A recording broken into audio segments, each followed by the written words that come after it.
अस्सलाम वालेकुम एवरीवन। अल्हम्दुलिल्लाह आप रमज़ान के 25वें रोज़े तक पहुंच चुके हैं। अब सिर्फ 5 दिन हैं और ये वक्त सबसे ज़्यादा इबादत का है और बहुत कीमती वक्त है। 25वीं रात एक ताक रात है और उसमें लैलतुल कद्र मिलने की उम्मीद है। नबी करीम सल्लल्लाहु अलैहि वसल्लम ने फरमाया, उसे रमज़ान की आखिरी 10 रातों में ढूंढो, ख़ास तौर पर ताक रातों में। सबसे पहले लैलतुल कद्र की रात होता क्या है, ये इतनी अहम क्यों है? फरिश्ते ज़मीन पर उतरते हैं, जिब्राइल अलैहिस्सलाम और भी बहुत से फरिश्ते ज़मीन पर उतरते हैं और वो मोमिनीन की दुआओं को सुनते हैं और अल्लाह से उनके हक़ में दुआ करते हैं। ये लैलतुल कद्र की रात की बात कर रही हूँ, ठीक है। सेकंड पर है तकदीर लिखी जाती है। इस रात लोगों की ज़िंदगी, रिज़्क, मौत और मुकद्दर लिखा जाता है। अगर अल्लाह ताला से बेहतरीन तकदीर मांगी जाए तो ये मकबूल होती है। इसके बाद जहन्नुम से निजात मिलती है। जो इस रात दिल से माफ़ी मांगता है उसके पूरे गुनाह माफ़ हो जाते हैं। उसके बाद इबादत का अजर 83 ईयर से भी ज़्यादा हो जाता है।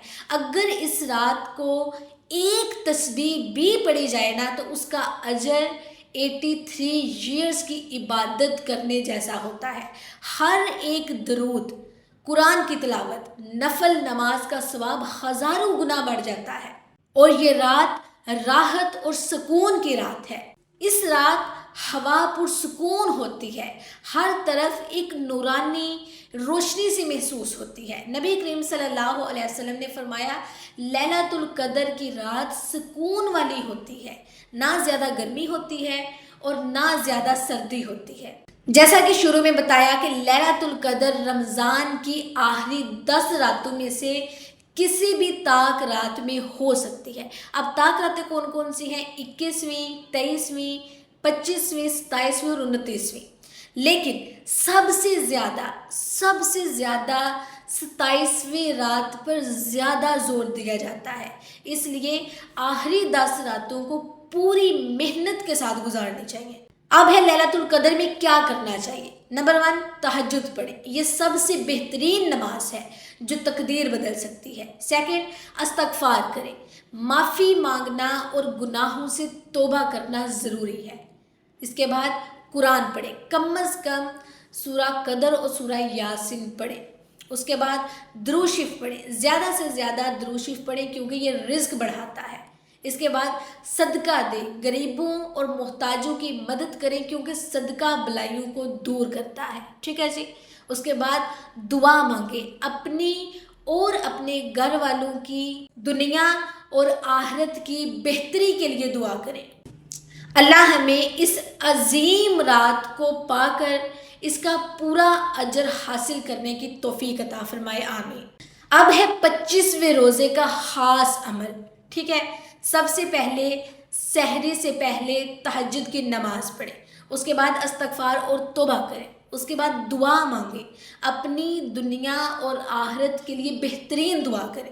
उसके बाद फजर से मगरिब तक सारा टाइम इबादत में गुजारें, अल्लाह ताला के ज़िक्र में गुजारें, कुरान की तिलावत में गुजारें, ठीक है जी। ज़्यादा से ज़्यादा ज़िक्र ये करें, सुबहानल्लाहि व बिहम्दिही सुबहानल्लाहिल अज़ीम। इसके बाद ला इलाहा इल्ला अंता सुब्हानका इन्नी कुन्तु मिनज़ ज़ालिमीन। ये ज़िक्र कसरत से करें। दुरूद शरीफ भी 100 मरतबा कम अज़ कम लाजमी पढ़ें। सदका और खैरात भी कीजिए। बेहतरीन अमल जो 25वीं रात को हरगिज़ नहीं छोड़ना चाहिए, तौबा और इस्तग़फ़ार। ये वक्त है अपनी ज़िंदगी को बेहतरीन बनाने का। अपने पिछले गुनाहों पर तौबा करें, इस्तग़फ़ार करें, अल्लाह ताला से माफ़ी मांगे और नए सफ़र का आगाज़ करें, ठीक है जी। सेकंड है सदका और खैरात। इस रात का 1 रुपया भी हज़ारों गुना अजर रखता है, ठीक है। लंबी दुआओं का वक्त निकालें। ये रात तकदीर लिखने की रात है, इसलिए लंबी दुआएं करें। अगर आप इस रात जागने का इरादा रखते हैं तो इसको फजूल बातों में ज़ाया मत करें, ठीक है। हर घड़ी قیمتی سمجھیں اور اس میں دعائیں کریں, ذکر کریں, اللہ تعالیٰ سے معافی مانگیں اور جسٹ اللہ تعالیٰ کے ساتھ کنیکشن رکھیں. ٹھیک ہے جی, مجھے اجازت دیجیے, انشاءاللہ پھر ملاقات ہوگی. اللہ حافظ.